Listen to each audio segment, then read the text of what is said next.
the recording. Okay, here we are.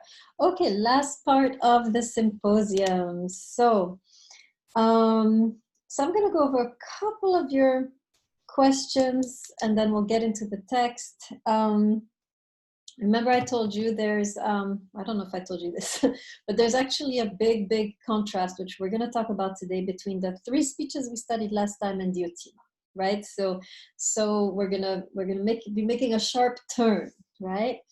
But before we get to Diotima, let's go over a little bit what's going on between Socrates and Agathon, right? A lot of you were kind of annoyed with Socrates. Why is he asking all these questions? What's his point? And in the end, it seems like nothing is achieved, since Agathon is like, whatever, right? The Greek equivalent of whatever, right? So does anybody know did anybody understand what is going on there between Agathon and Socrates? And especially, can you tell me why Socrates is so cruel with Agathon, right? I mean, he is in a way bombarding him with questions. In the end, Agathon is like, looking really bad, right?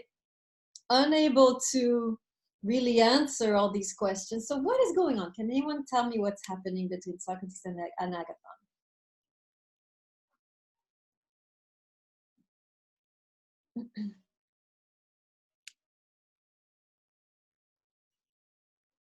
We can look at it together. Go to page where it starts, right? Yes. Okay, here, page 33, the bottom of page 33. Let me make sure you're all there. Put your hand in the screen if you're there, bottom of page 33.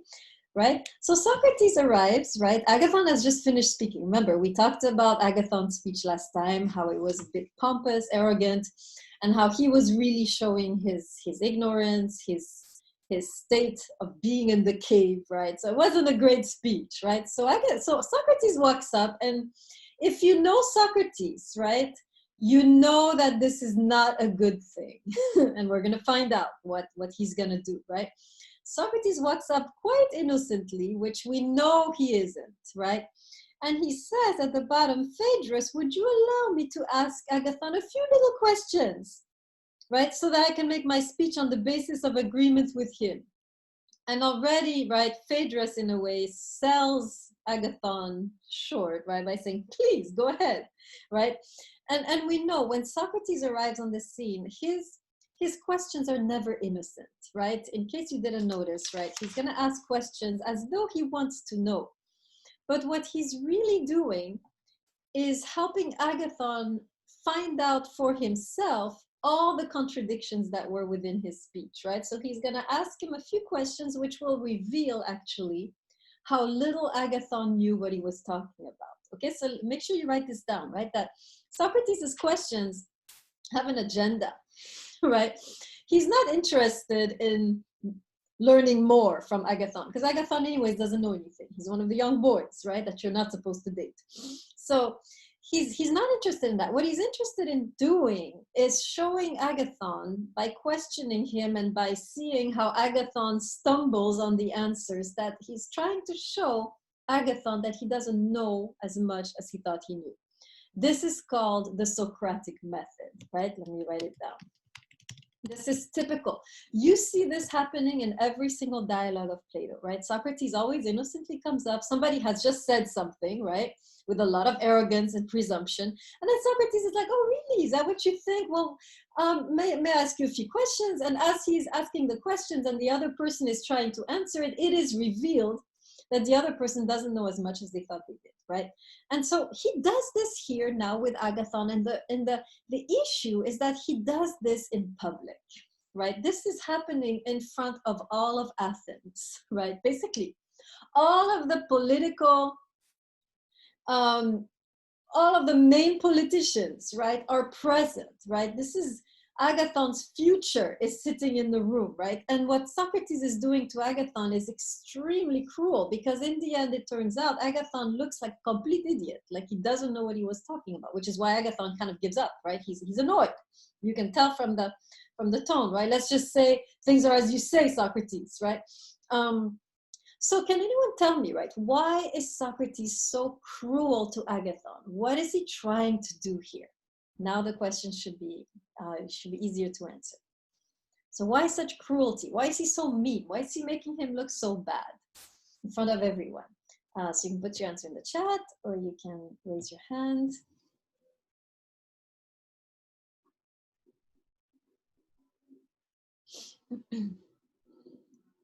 Right, guys, wake up.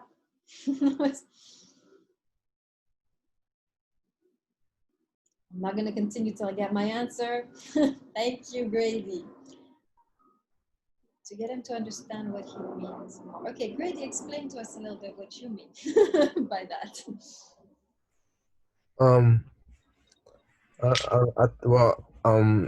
What I mean by that is he's like constant. Like I feel like him constantly acting. At one point in the conversation, he tells him, and it like stuck with me when he says to him, to hold your questions and everything, to hold your desires, and to just listen to my questions and answer, because these questions will get you to know what I've got in mind. So I think this whole conversation was to get him to understand more, to understand how he feels and what he's thinking before he actually says it. So when he says it, he has more of a grasp on what he's saying. Okay, good, right? So first thing he's doing is showing him like you haven't thought things through, right? I'm showing by these questions that you don't know, right? You really haven't thought deeply enough on the topic. So very good. So he's displaying Agathon's ignorance, that he hasn't thought things through. Why is he doing that? What's the purpose? How is he not just a mean old man? What is he doing really with Agathon at that moment? Is he just being mean, or is he doing something else?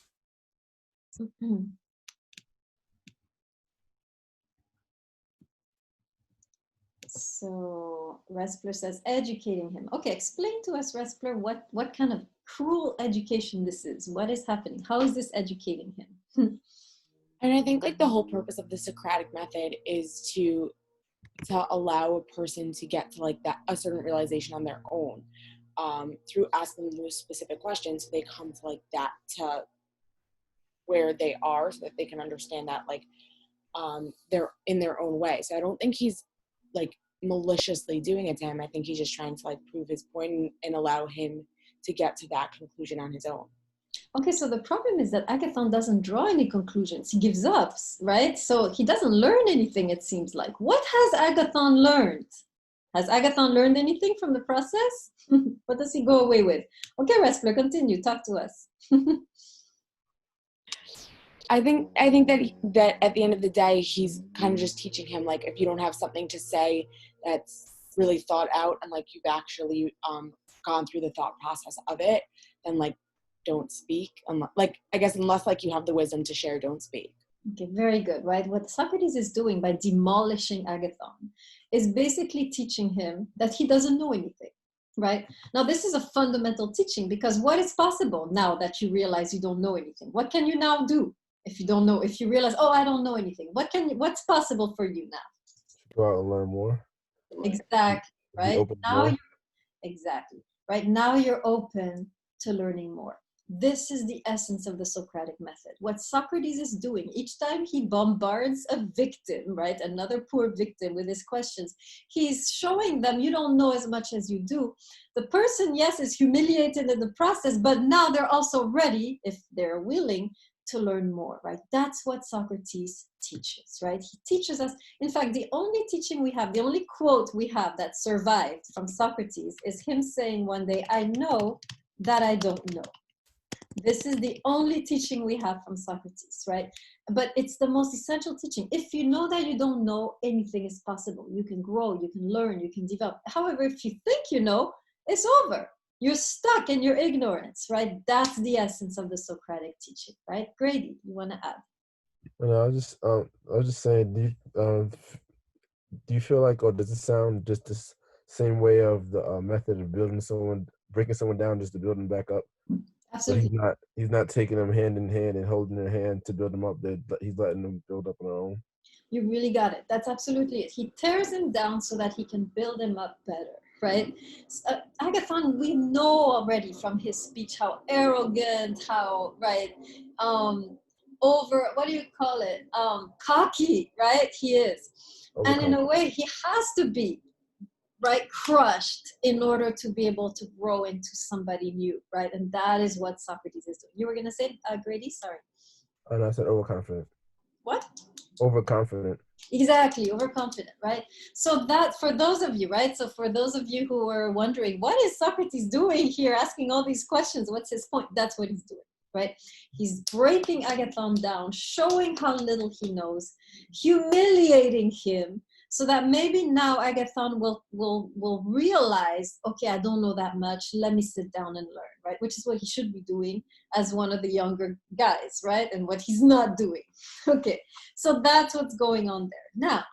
Now we move into the new speech, right, by Diotima. So let's talk a little bit about Diotima and why she's so important, and then we'll try to see what we can learn from Diotima. Okay, so Diotima marks a shift, clearly, right? We have the first woman, and as we said last time, she's also the first non-Greek, right? So this is really interesting, right? That Plato is, right, progressive enough to include in the dialogue a woman who is not Greek, right? This is really countercultural, right? Because at the time of the Greeks, women had no, you saw already, right, what they think of women. And also non-Greeks were not considered as having anything to offer. They were considered to be barbarians, right? They weren't civilized. In the Greek mindset, civilization is Greek and everything else is barbaric, primitive, right? And, you know, to a certain degree, maybe not, right? But certainly there was this sense that we are the only ones who have something to teach or say. So this non-Greek woman comes to the table. So we know something new is about to be spoken, right? And indeed, when she begins to speak, you have something very different coming out of her mouth, right? Two things, actually. She starts to move in a certain direction, which is very interesting. And we're going to talk about what she says. But then, and this is what I found really frustrating in the text when I read it, she's almost hijacked by Socrates, and he ends up taking the speech and moving it in the direction that he sees fit. Let me explain what I mean by that, right? So what I'm going to give you a very interesting, like a different reading. It's a more critical reading, right? So she starts out by talking about two things, two approaches. First of all, she's focused on heterosexuality, which we'll see how that is important later. And then the second thing she's focused on is her embodied experience as a woman, right? So she's talking about, right, two things, right, that she experiences in her body when it comes to love, desire, right, and pregnancy. Right, so we begin with this very feminine approach, right, where she's talking more about the male-female connection. This is, right, she's not going to be talking about same-sex. She's interested in a different type of relationship, right, which is with a different gender. And then she starts by talking about her own embodied experience as a woman. So she's talking about her desire, her pregnancy, the experience of pregnancy. And so I was excited, right? When I first started reading, I was like, oh, okay, this is going to be interesting. We're going to have a feminine perspective. We're going to hear about the woman, right? Her experience of love. And as I continued to read, I became more and more frustrated and even angry to see how Socrates kind of starts out with her knowledge, right? With her experience. And then little by little, he uses what she says to become more and more abstract. And in the end, what is the highest form of love we end up with in the text? If you remember reading Diotima's speech, where does she end up? Or he, Socrates, as he is building on what Diotima said? What's the highest love? Love of what? Is it the love of people? Is it the love of a man? Is it the love of a child? Exactly, Blades, is the love of wisdom. So we start out, so make sure you get this, right? We start out with Diotima's embodied experience as a woman, and somehow we end up where Socrates wants to be, which is the highest love is the love of wisdom, right? And people are just stepping stones to that higher love. In the end, we have to discard these relationships to really be, you know, gaping at the ideas, right? And really just being on a very abstract level. Loving wisdom is the highest love, not loving your partner. Partner doesn't matter, it's a stepping stone to wisdom, right? Are you seeing my problem? Put your hand in the screen if you're seeing my issue with this text, right? So it seems to me as I'm reading the text, right, that Socrates starts out with Diotima, and little by little he takes over and begins to say what he wants to say. And so that's why I'm talking here about Socrates hijacking, right, Diotima's speech, right? So this is my reading, right? This is my impression. It's as though, right, whoever is writing the text can't help himself, right? The woman starts speaking, but immediately, right, she is, like we say in the feminist circles, they have an interesting expression called man-interrupted. Let me see how to spell this. Anybody knows what that means, man-interrupted? Who can define the expression man-interrupted for me, please, or for the class?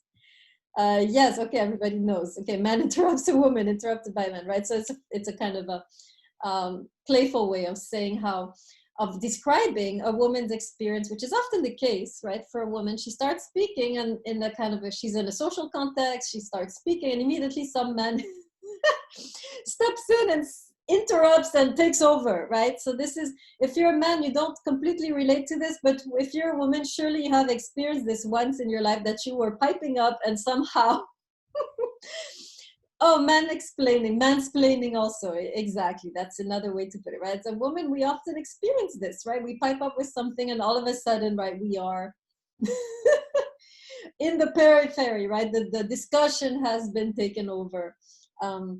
So this is, right, so I'm reading the text and I'm sensing, right, with my feminine perspective, that this is what seems to be taking place, right? So what I want to do today is something a little different, right?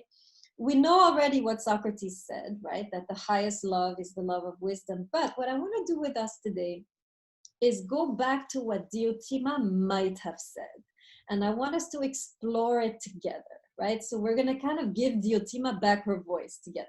And we're going to kind of try to figure out, what did she mean, right, when she said love is desire, and what did she mean when she said love is like a pregnancy, right? So I'm going to use those two experiences, very deeply feminine experiences of desire and pregnancy. And I want to explore them as though they were metaphors of love, right? What does it mean when she says love is desire? What does it imply, right? What kind of love is she describing? And how is it different from the three speeches?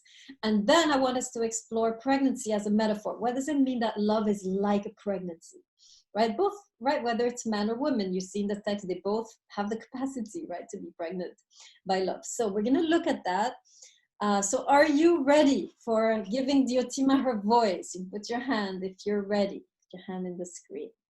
Okay, so let's start out with the first one, which is desire, right? So she says it here, right? She defines desire here on page 35. So go with me to page 35, the bottom.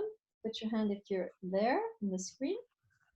Okay, so bottom of page 35, she says this, or rather Socrates, who is speaking still. In her name. So this and every other case of desire is desire for what isn't available, and actually their desire and love are directed at what you don't have, what isn't there, what you need. Okay, so here she's talking about love as a movement. Where is it going, to yourself or to the outside? Where is the love pointing? According to Diotima, you should already sense how different this is from the three speeches. Where is the love moving you? It's moving you outside of yourself, as opposed to the others that have you looking more inward or looking for something similar to you. Exactly, right? This is opposite, right? We saw how in the three speeches, the love is about the self is the center. I'm going to love you for me, right? I love you because you edify me. I love you because you're like me. I love you so you will love me, right? Pausanias, Aristophanes, Agathon, respectively, right? Now, here we have a shift. She's saying, no, love is not about me. Love is a movement outside of myself towards another who is different, right? Let me say that again, right? So you can write it down. For Diotima, love is a movement outside of myself towards another who is different. That's what I meant by hetero, right? Sexuality. In a broader term, right, than just male-female, hetero in the Greek, remember, means other, right? So this is where we have a shift from the homo,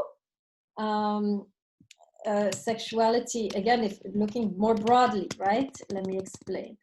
And reminding ourselves that homo means same, right? So in the three speeches, you have sexuality is directed towards the self, right? The other has to be the same as the self, right? Whereas in Diotima, the love is directed towards a hetero, it's other, right? The movement is heterosexual in the etymological sense of the term, right? It's a movement towards an other. And that's where she becomes very interesting, right? It's very different from the three speeches. For Diotima, the axis has changed, right?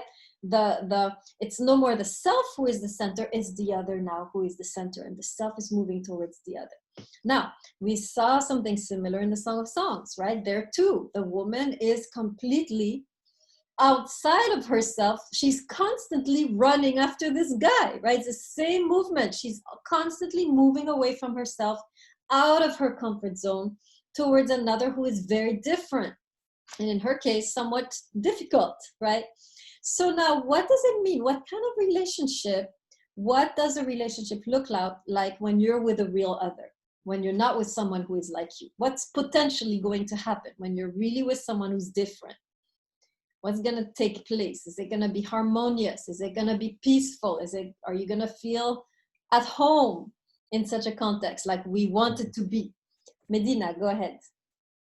Well, usually even though they say opposites attract, you're usually going to have like a very challenging relationship. Like the other person is constantly going to be challenging you.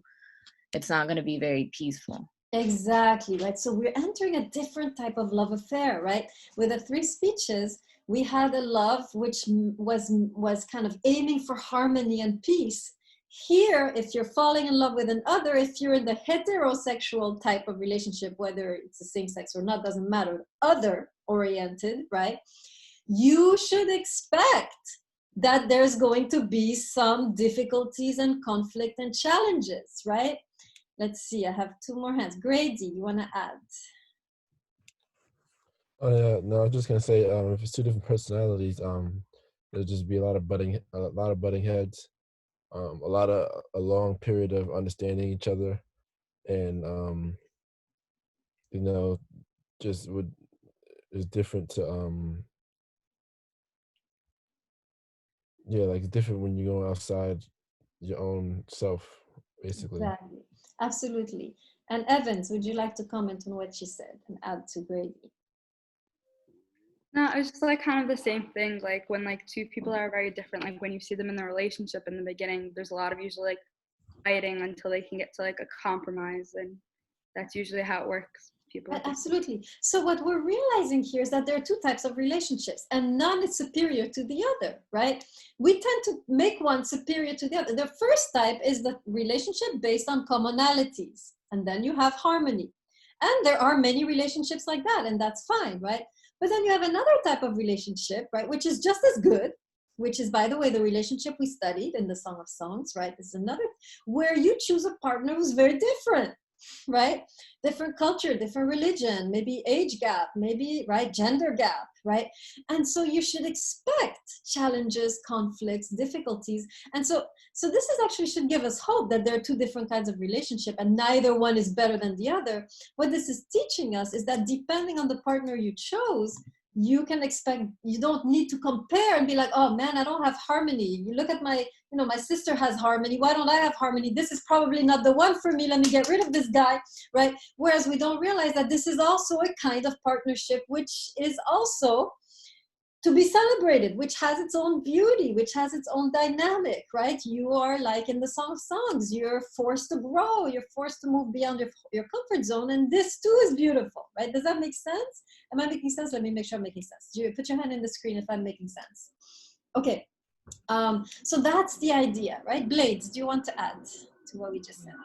I think I find it interesting that we tend to view differences in a conflicting light.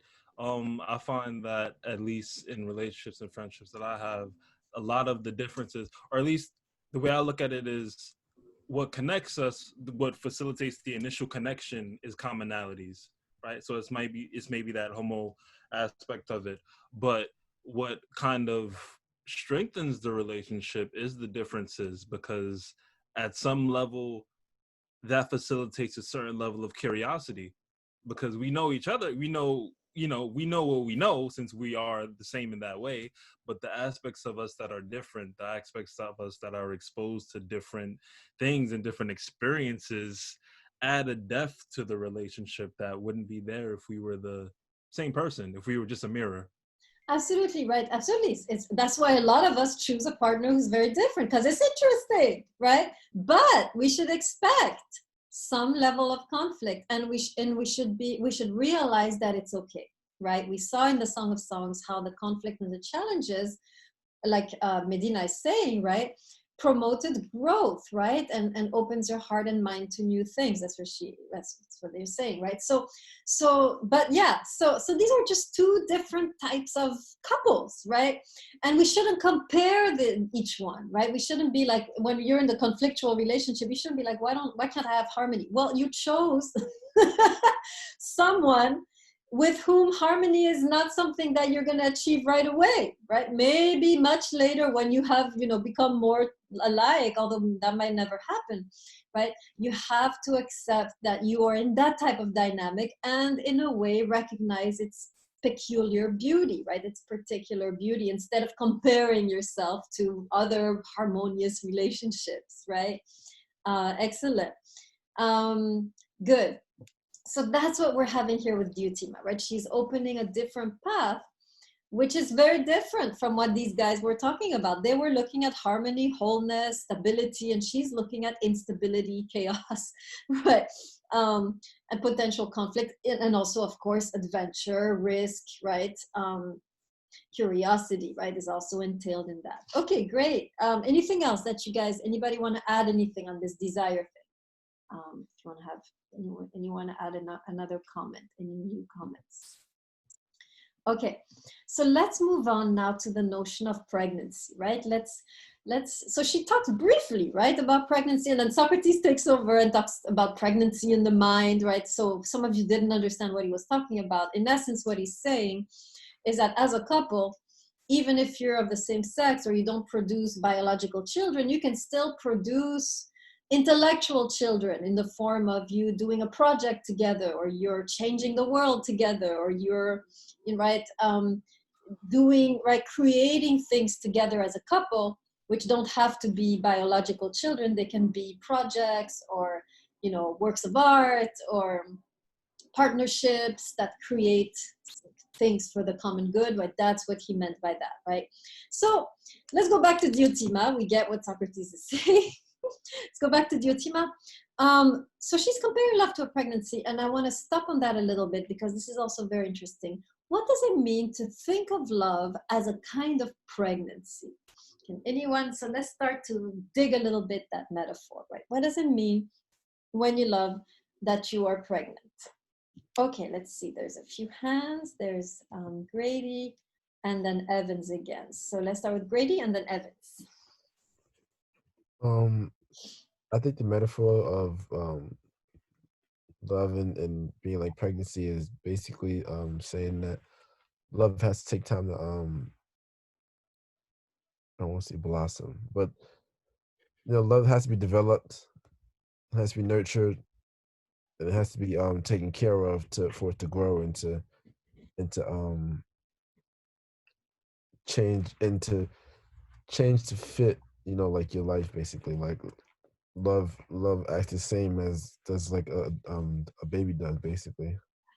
Very nice. I like that a lot, right? You talk about love as a process. It takes a while before the baby matures, and likewise, it takes a while before the relationship matures, right? And also, I love the way you said nurture. I hope you guys are writing this down, right? You have to nurture the love, otherwise it dies, right? You have to do things to feed it, right? You have to express your love. You have to show, right? Nurture the connection, right? Very nicely put, Grady.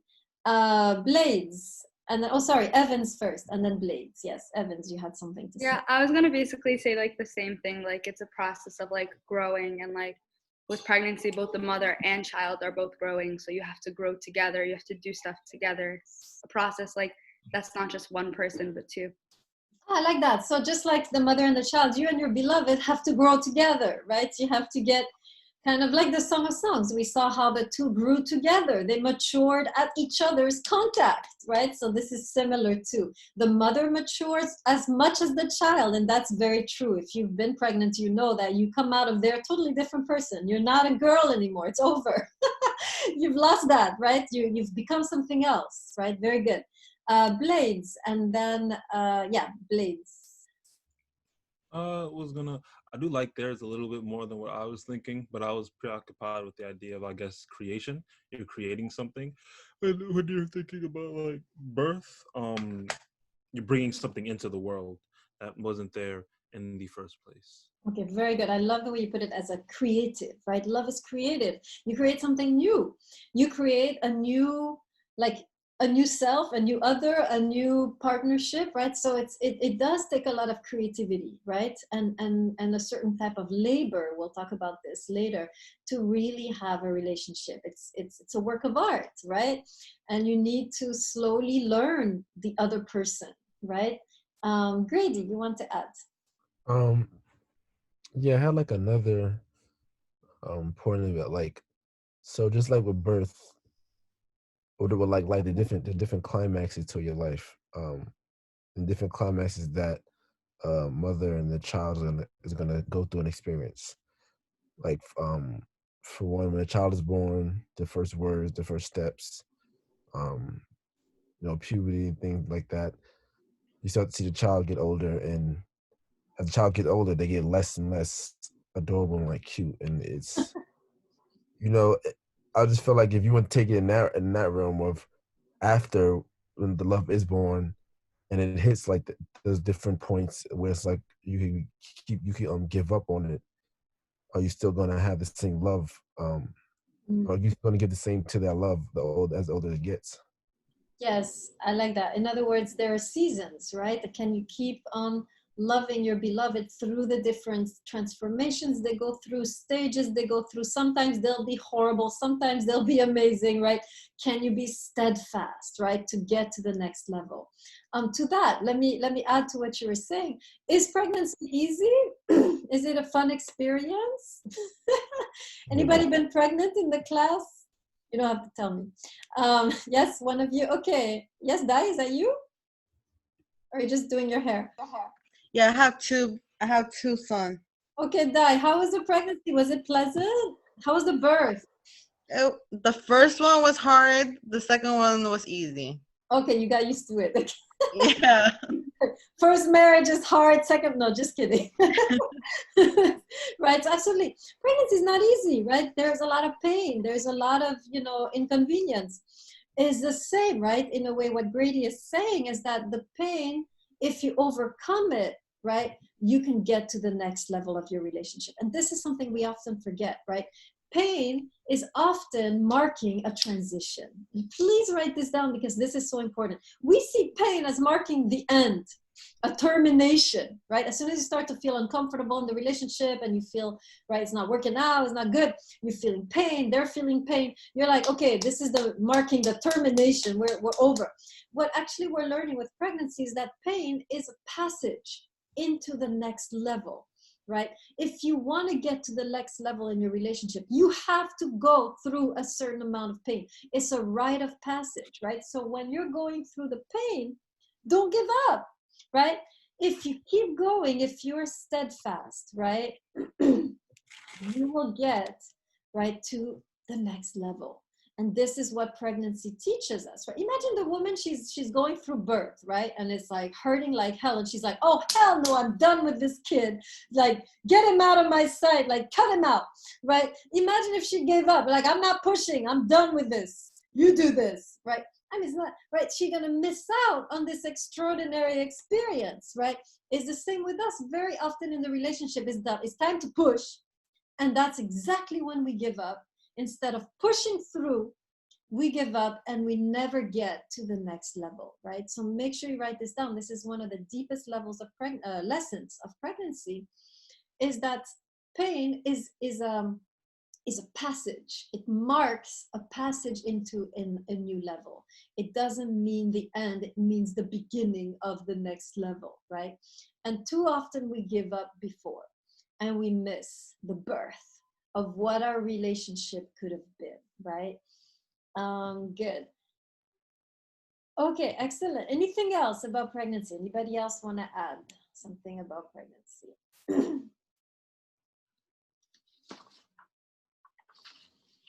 Okay, good. All right, so you guys can continue, of course, thinking about this at home and so forth, but here we took a few minutes and I'm glad to give a little bit of, to flesh out a little bit what Diotima might have said, right, to us if she had been allowed to speak, if she hadn't been interrupted. Okay, excellent. All right, so this brings us to the end of Plato. Let's talk a little bit about your test, and then I'll see the people after class. So, so let me stop the recording, or maybe I should continue just so whoever misses it can hear this. Okay, so your test is coming up on this Saturday. What's today? Monday? Okay, so on Wednesday, we have no class except for 6 students. You have some time to prepare. Okay, so you saw we have 2 questions on the test, right? Let me get my syllabus. Where is my syllabus? Yes. So if you go to your syllabus, you have 2 questions that are already there. How does one attract commitment according to the Song of Songs? And then contrast the 3 speeches with Diotima's speech. We talked about this a lot today, right? So what you're gonna do is, so let me write down in the chat. So first of all, you need to make sure you have 1 page per question, right? So this will be 2 pages total. So the first question, right? How does one attract commitment? You have to write a whole page, right? 1 page, single space, please, right?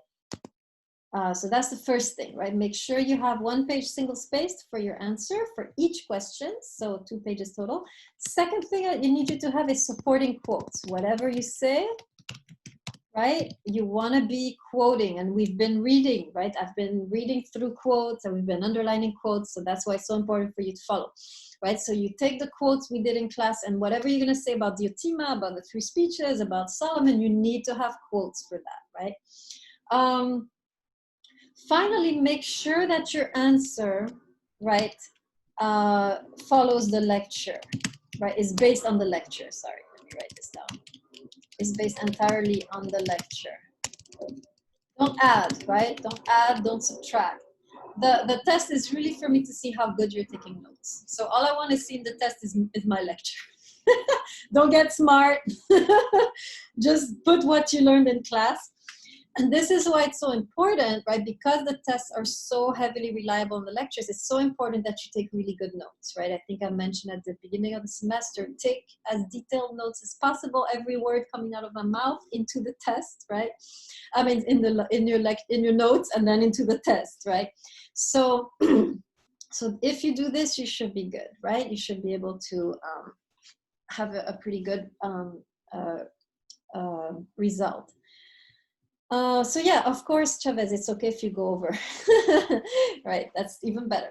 Okay, now, I'm warning you.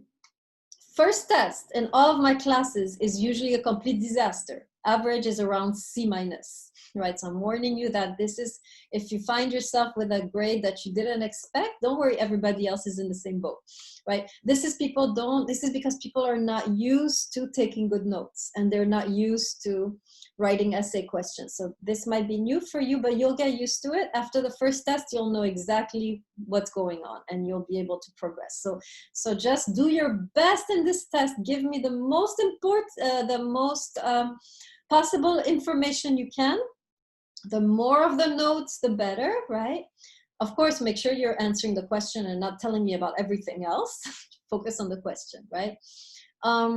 So yeah, just warning you that usually in my classes, the first test is always a catastrophe. So, and then you get the hang of it and you do better. So now, having said that, the last class I had, which is a difficult class, philosophy, religion, they actually did super good on the first test. I don't know what happened. Okay, any questions on the test? Any questions on the test? The test, of course, you hand in to my Google Drive. You go on Blackboard, you have the tab which says tests and assignments, and boom, you go there and you choose the folder in the drive that says, I guess, test 1, and you put it there, right? Any questions on the test? How to do the test? Okay. All right. At the same time, you also have an essay, right? The essay is 1.5 pages, single-spaced. And in the essay, you need 2 things, actually, for you to get passing grade. Number 1, you need to find some kind of relationship crisis. Whether it's something you're in right now or you've observed in your friends or in your family, you tell me about the crisis. Tell me the story, what's going on. And then what you want to do is be kind of like a therapist.